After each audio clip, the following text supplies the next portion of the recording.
Hey everybody, Nigel with you again. It's been a while, hasn't it?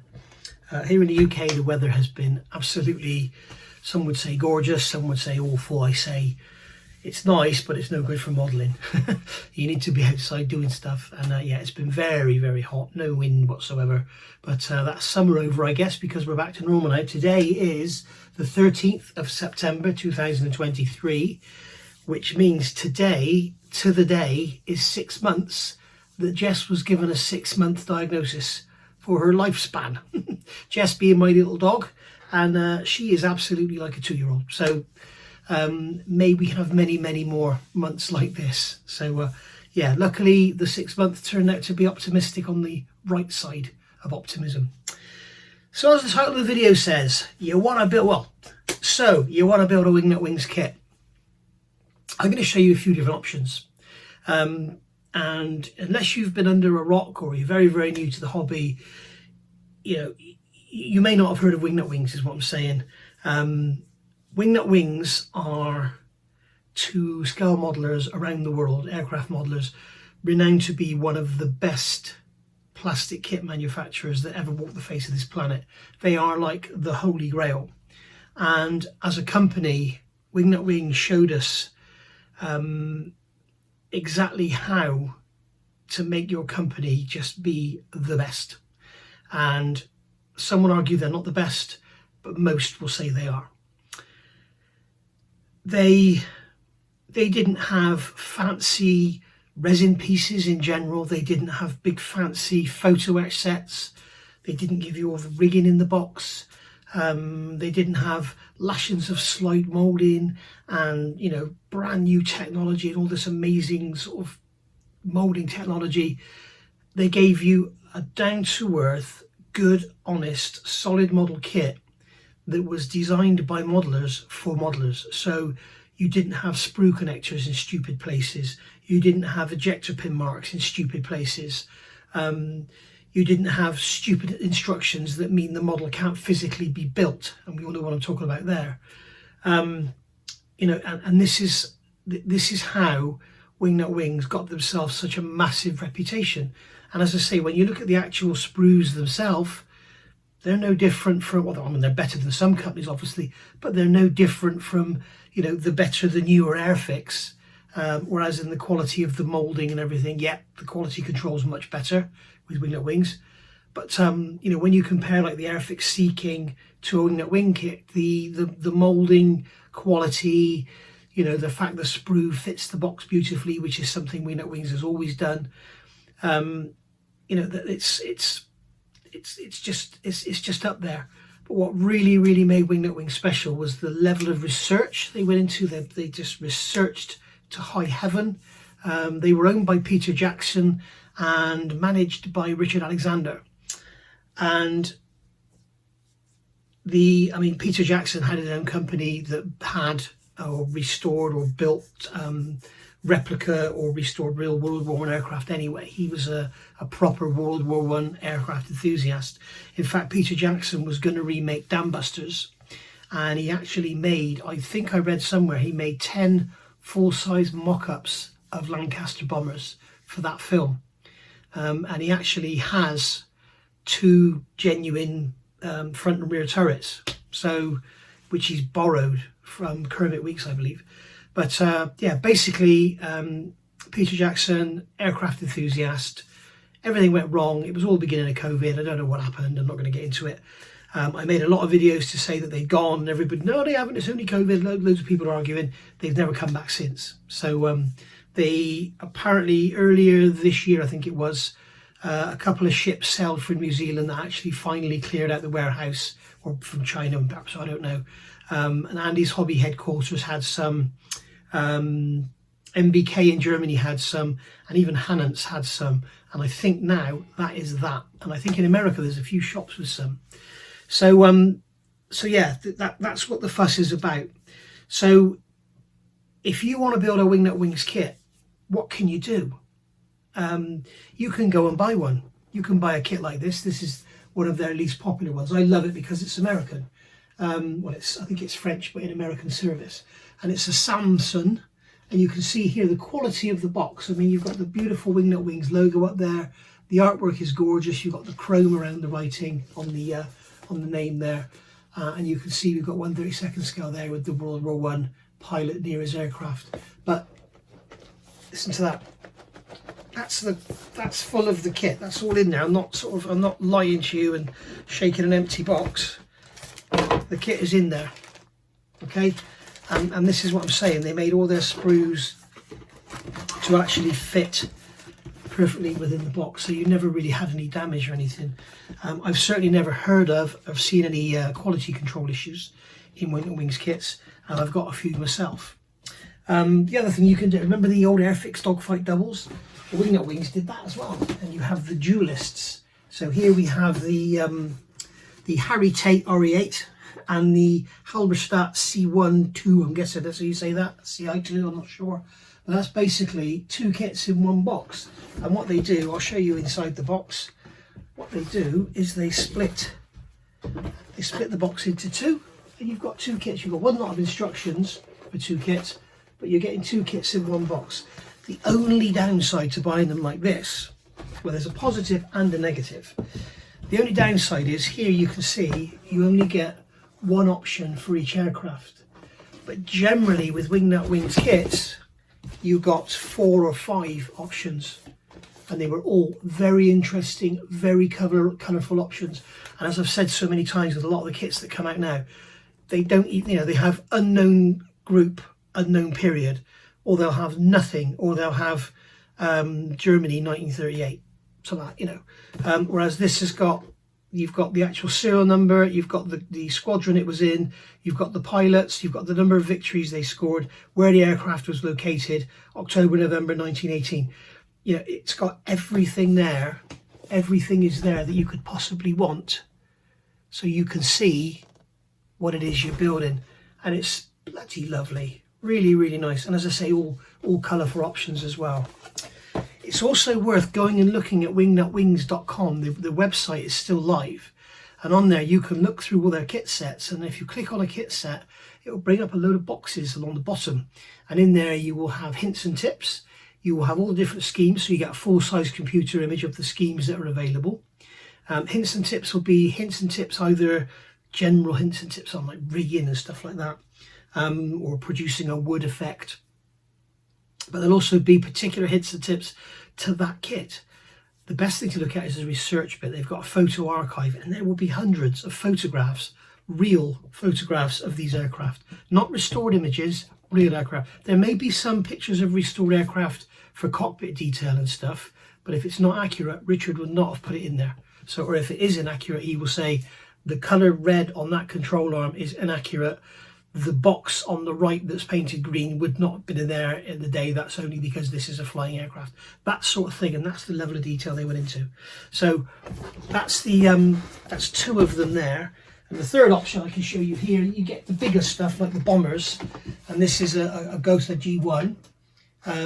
Beautiful kit, this one, 230 odd pounds.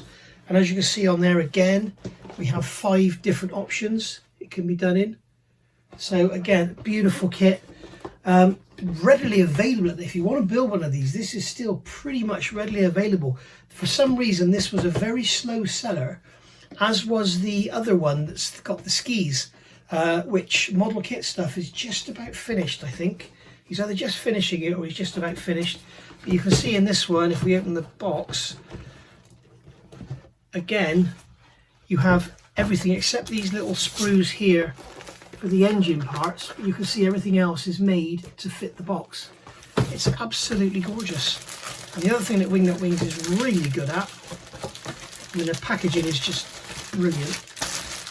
But I don't know if you can see this on here, but these wings are one piece. So you don't have wing halves to glue together, upper and bottom, upper and lower. They have one piece wings.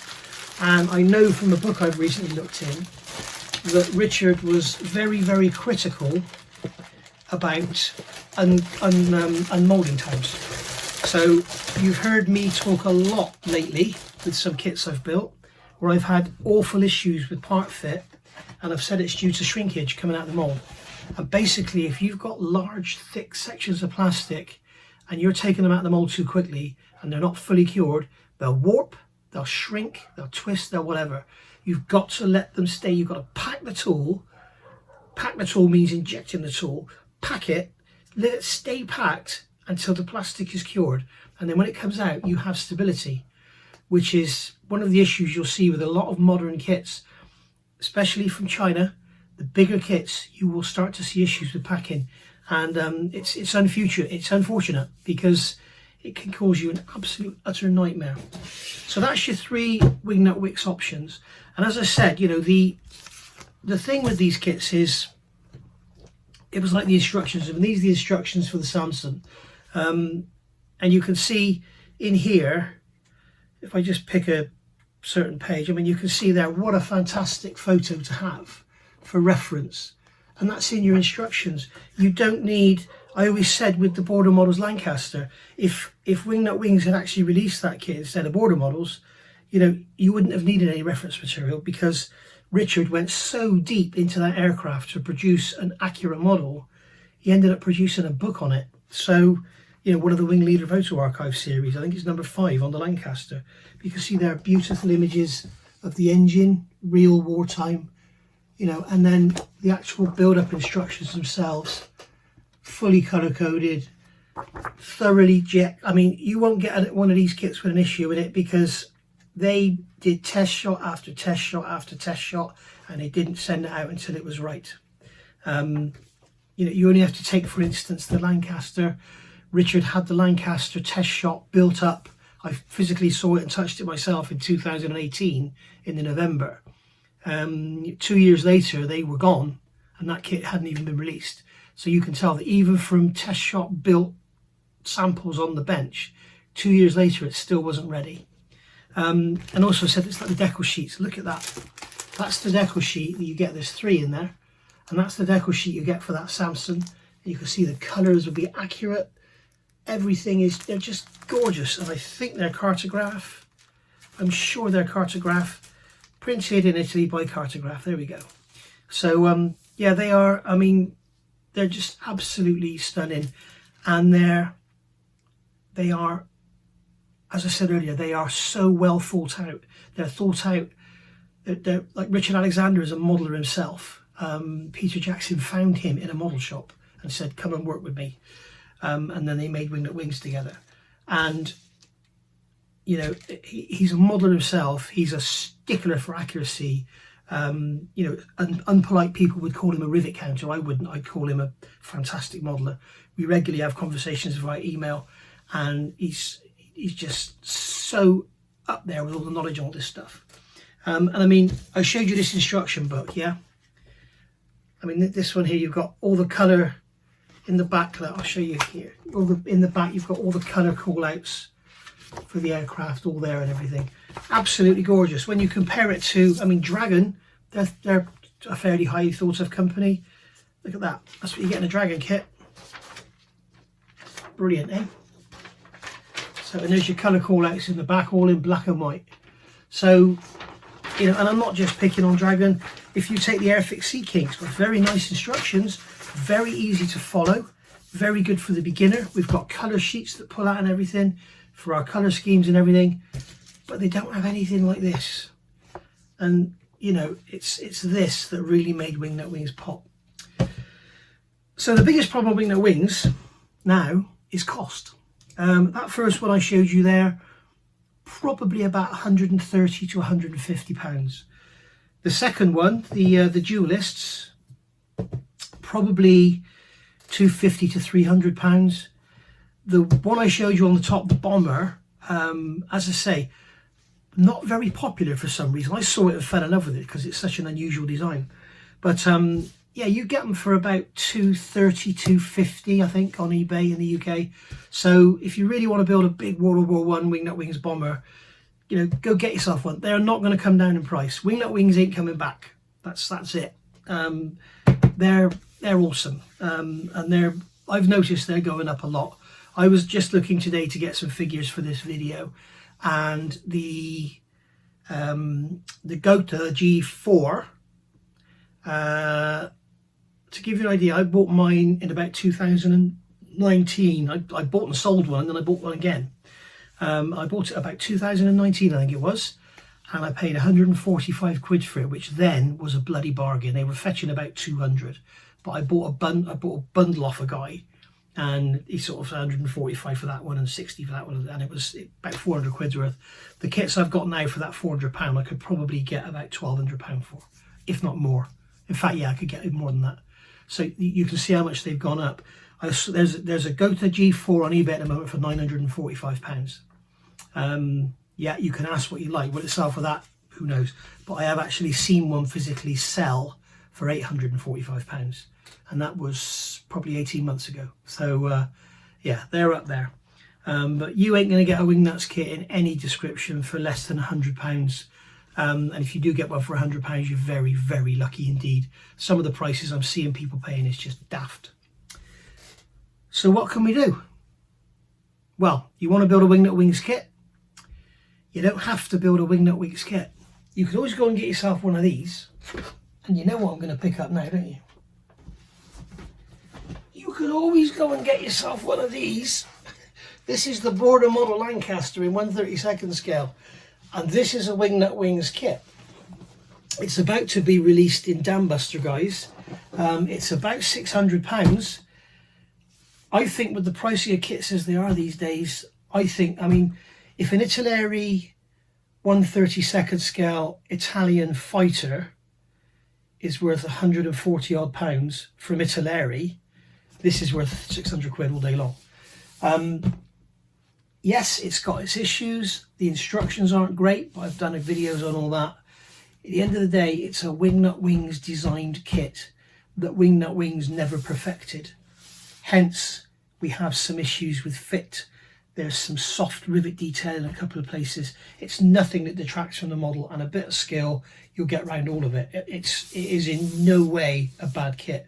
I must get mine back on the bench and finish it. I know you all want to see it. This is I bought another one because I love it so much. So that's how good it is.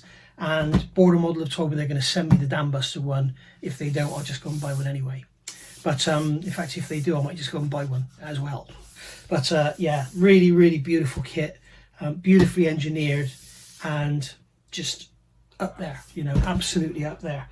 And as I say, if Wingnut Wings had released this, it would have been absolutely perfect, and the instruction manual probably would have been about an inch thick, and it would have been a complete and utter reference guide, everything you would ever want to ever build any Lancaster model. Seriously, Richard would have done that. So that's one thing. There's another option though, and you don't have to spend £600. In fact, you can only spend about £80. So you can build a Wingnut Wings kit for £80, and you can buy it in the UK online for about 80 quid. And it's this. And this is the Qatari Spitfire Mark 1A. And if you're wondering why I'm showing you this, it's a Wingnut Wings kit, okay? What happened? When Wingnut Wings closed down, basically all the staff were given a letter, from what I read, on a letter that is still available, I expect, on the internet. And basically everyone was told they'd lost their job. So they decided to go and start up on their own. And they now have, the owner of this company is a veterinary surgeon. And when Richard heard about Jess's issues, I got a message from him saying, sorry, very sorry to hear about your issues. If I can offer any advice or whatever, don't hesitate to ask. That's how lovely this company is. So Qatari it's basically like if you took the complete design team, engineering team, printing team, everybody out of Tamiya, and put them into another company and called it Tamfix. Tamfix would be as good as Tamiya. Yeah, as long as they use the proper moulding technology and everything, which Qatari have, I know for a fact, then you are going to end up with a kit which is going to be as good as Wingnut Wings was. And when you actually look at this kit, I mean, I've got a lot of extras in here. You can see, if I show you inside the box, you can see I've got I've got undercarriage legs, seat belts, loads of toms and these bits and pieces. But generally, the kit, it's you know, it's in there the same as Wingnut Wings. When I show you the instructions, I mean, again, you've got decals, absolutely amazing. We've got 1, 2, 3 schemes on here, which is, you know, absolutely brilliant. And when I show you the instructions, does it start to look familiar? I'll show you the back page. Does it look familiar? Sorry, I'll show you the front page. I'll show you the back page. You've got a list of all the sprues. You've got a photograph of the model on the top, and on the bottom you have the other kits in the range. At the time this was released, there were no other kits in the range, so you can see there. When you look at the front, you know, you can see the similarities here. See what I'm saying? It's a Wingnut Wings kit, and when you look inside the instruction manual, you know, it's beautifully laid out. It's got really, really simple diagrams on how to put it all together. Fantastic colour callouts. How many kits these days do we moan about? They don't have any colour callouts. This has colour callouts for bloody everything. This will have the colour of a button inside a knob and a button and a bezel. It's just everything. And it even gives you all the correct colours for the early Spitfires. It gives you the angles for the landing gear. You see it goes into the landing gear here, and the correct angles and how the colours of the wheels should be if it was pre-black and white, or post-black and white. When I mean black and white, I mean undersides. You know, you've got pictures here of pilots. They've even gone as far, what other kit gives you the stencils that go on the bottom of the exhaust manifolds? Come on. This thing is amazing. This kit, I can't wait to build it. And when I build it, I will be doing a video of it, and I will give you 100% coverage of it.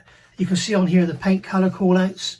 We've got all the colours down here, and it's giving us all the colours down here in Tamiya, Humbrol and the FS numbers. But they're also giving you mixes. Now, a lot of you may say, oh, I don't want to mix. But like this apple green, supermarine interior green, but some people call it apple green. I don't think there is a colour for it. This Humbrol 120 is obviously very close, but the FS number is FS34272. So they tell you XF71 times 2, X28 times 1. So that's cockpit green times 2, and then that really bright part green, Tamiya colour, for 1. So it's basically going to be like the colour of a 7-Up bottle, like 7-Up can, I think. But, you know, really, really nice, fantastic colour callouts, as you can see there. I have reviewed this kit. I even did a review of the instructions and everything before the kit was even released, because I was that impressed with what I saw. And when you look at the moulding on it and the raised rivets and the correct missing rivets because they were filled over everything, it's just stunning. It's absolutely stunning. So yeah, so there's 3 options. So you can either go and spend a load of money on a Wingnut Wings kit, you can spend loads more money on a border model / Wingnut Wings kit, you can go and spend not very much money on a Qatari Spitfire and have the pleasure of building a Wingnut Wings kit, or you can buy this little fucker. This little fucker is currently available on Amazon UK for £36.75. Yes, £36.75. This is a Wingnut Wings kit. Basically, the tooling manufacturer had nearly finished the tooling. I'll go through something else in a minute and explain how I know this. But basically, the tooling was nearly finished to satisfy Richard's desire for a perfect kit. It didn't quite get finished.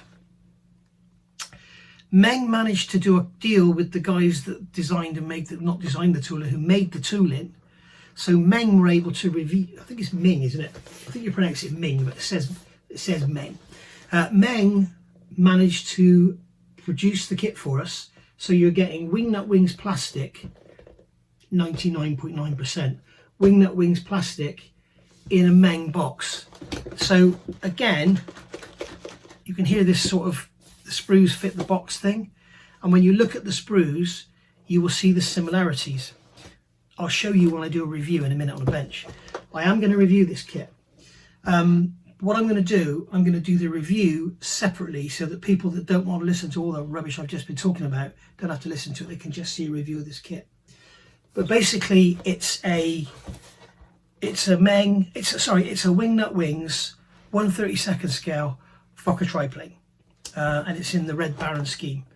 Now, you've only got 2 schemes in here, I believe. If Wingnut Wings had done it, it would have had more than 2.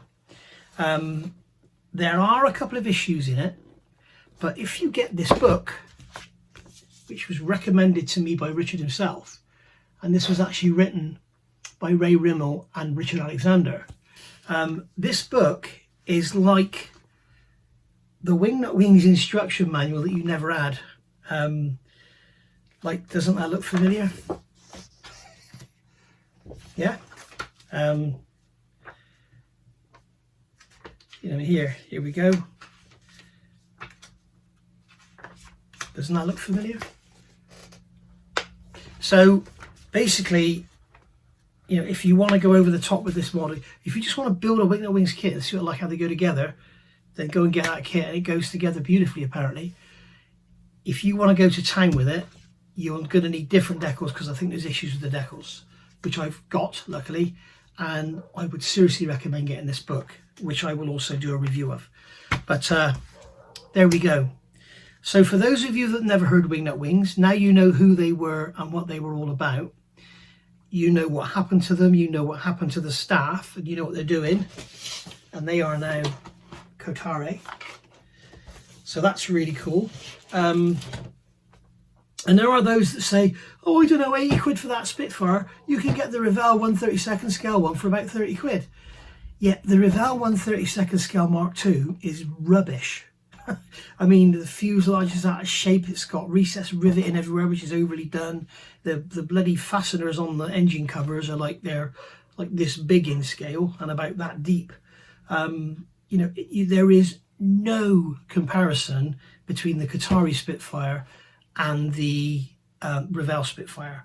Then people say, yeah, but for about £85 you can get the 1/24 scale Spitfire from Airfix. Yes, you can, and that is a bargain as well. So, you know, if you want a 1/24 scale Spitfire, get the Airfix. If you want a 1/32, get this one, or get the Tamiya Mark 9. But you might not want a Mark 9. Get the Mark 1A. Right, so there we go. Hope you enjoyed that. I'm going to get on the bench now straight away and do another video, which will be featuring after this video, and it'll be a review of that kit and a quick look at this book, and then I might do a full review of this book. We shall see. But thank you for watching, and I'll see you soon for another one. Bye for now.